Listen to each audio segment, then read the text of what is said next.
వెళ్తే హ్మ్. హ్మ్. ఆడిక్కడ ఎవడు ఇవ్వట్లేదు అంటాడు. అది. మరి ఏం చేయాలి సార్ అంటే హ్మ్. హ్మ్. అక్కడ లోపలికెళ్తే లోపలికెళ్ళంగా మనం ఫస్ట్ అవును. బయట అక్కడ దస్తావేజులు లేఖలను అడుగుతాం హ్మ్. అక్కడ ఉన్నోళ్ళు. హ్మ్.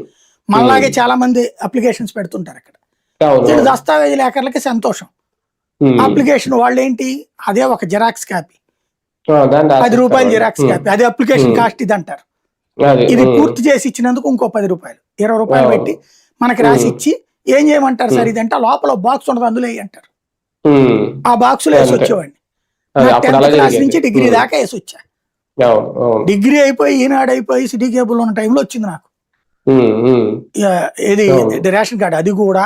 అవును. అప్పుడు నేను జర్నలిజం ప్రొఫెషన్‌లో ఉన్నాను కాబట్టి వచ్చింది నాకు రేషన్ కార్డ్. అంతే. లేదంటే రాదు. హ్మ్. రాదు. ఆ తర్వాత ఈ సామాన్యునికైతే రాదు. రాజశేఖర్ రెడ్డి వచ్చి అది పీకేసేసి వైట్ హ్మ్. రేషను ఇది పెట్టినప్పుడు వద్దని తీసేసా. ఎందుకంటే నాకు అప్పుడు 10,000 జీతం ఉంది. వద్దని అవును. వదిలేసాను ఇక హ్మ్. హ్మ్. Ration card. అవును. గ్రీన్ కార్డే తీసుకున్నా. ఇదే హ్మ్. పింక్ కార్డ్ తీసుకున్నా. ఆ పింక్ హ్మ్. కార్డ్‌కి ఏది రేషను రాదు. ఐడెంటిటీ కోసం పక్కన పడేసి ఉండేదన్నమాట అట్లా. హ్మ్. ఇవాల్టి రోజున ఆ రేషన్ కార్డ్ అడిగిన రేషన్ కార్డ్ ప్రతి ఒక్కళ్ళు అడుగుతారు. ఇల్లు ప్రతి ఒక్కళ్ళు హ్మ్. అడుగుతారు. పెన్షన్ హ్మ్. ప్రతి ఒక్కళ్ళు అడుగుతారు. హ్మ్. అవన్నీ డైవర్ట్ అవ్వాలంటే నడుస్తోందయ్యా ప్రాసెస్. అంతే. నాకొచ్చేద్దా నువ్వు అడగగానే అనొచ్చు హ్మ్. కదా!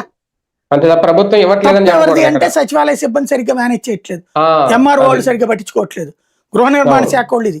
ఈయన కాపీలు హ్మ్. ఇచ్చేది కూడా అదే కదా! అదే గదా! హ్మ్. ఇప్పుడు నేను హ్మ్. ఎమ్మెల్యేలని నిందించారు హ్మ్. అవును. అసెంబ్లీలో. మీరు అవును. తప్పు చేస్తారు.